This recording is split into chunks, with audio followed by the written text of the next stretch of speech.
Breaking overnight, the Connecticut State House of Representatives has voted to approve the controversial bill that would remove the religious exemption from mandatory school vaccinations. Fox 61's Angelo Bavaro joining us live at the state capitol this morning with the very latest on this vote that went well into the night. Angelo? Good morning, guys. And you talk about a controversial bill. Well, this measure has been raised for multiple years at this point. It went through 16 hours of debate just yesterday alone. But ultimately, the House voting to approve this measure by a vote of 90 to 53 early this morning. So now let's talk about the details.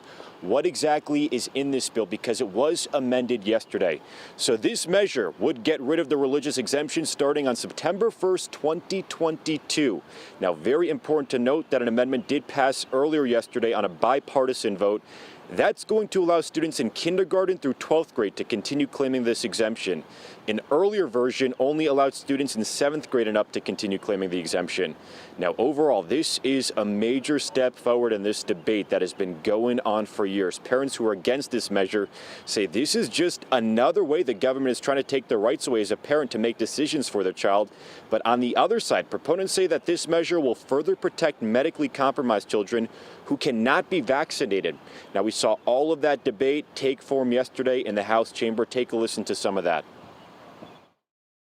This bill, even as amended, does what we've all been discussing all night. It strips the constitutionally protected religious rights from students, whether it be 8,000, 4,000, 2,000, 1,000, or one single student.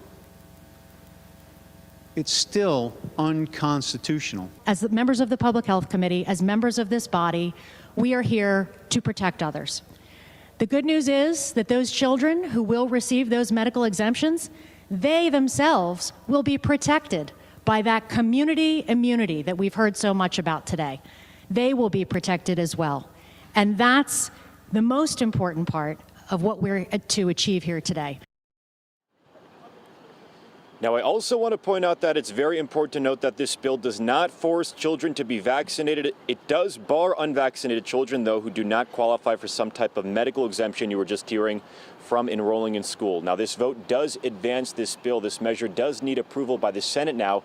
If that happens, it's going to go to Governor Lamont's desk, and the governor has indicated that he would sign this measure if it does pass both chambers. Reporting at the state capitol this morning, I'm Angelo Bavaro, Fox 61.